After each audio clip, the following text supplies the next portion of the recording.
name is Jonathan Wallace, and I'm with the University of North Texas Health Science Center. Now, with summer well underway, many of you are thinking about heading out to the pool, lighting up the grill, and having your own backyard cookout. But before you do that, you want to remember a few key things, namely, how to have a safe backyard barbecue.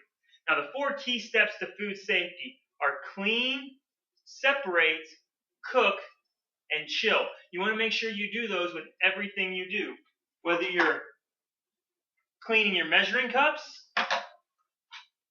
your knives, your hands, or even your trusty cutting board. You want to make sure you clean between each iteration. And what I mean by that is whether you're dealing with vegetables, raw meats, different types of meats, or cooked meats. You want to make sure you clean everything in between.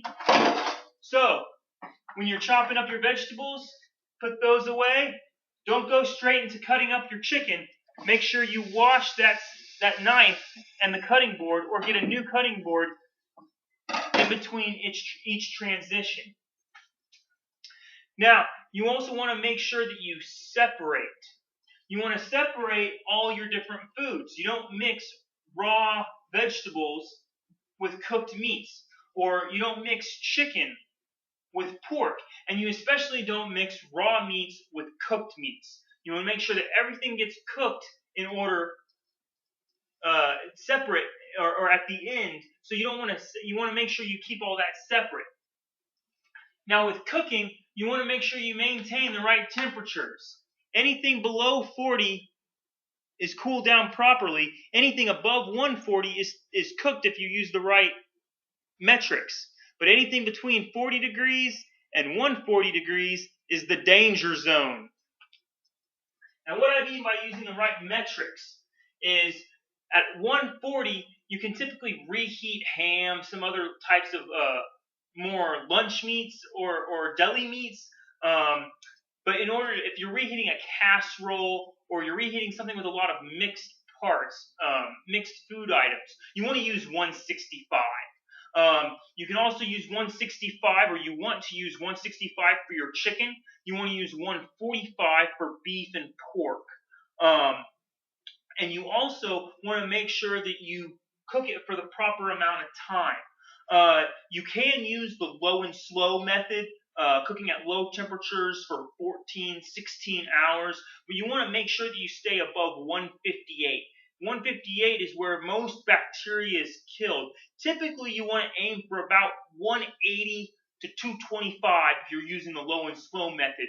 But you want to make sure that you kill all that bacteria and you cook your meat thoroughly. Now, when I say cook, I'm talking about internal temperature. You want to get yourself a meat thermometer. Don't just go by the oven temperature, but you want to or the grill temperature gauge. You want to make sure that the internal temperature of the meat is at the proper temperature, especially if you're following the low and slow method.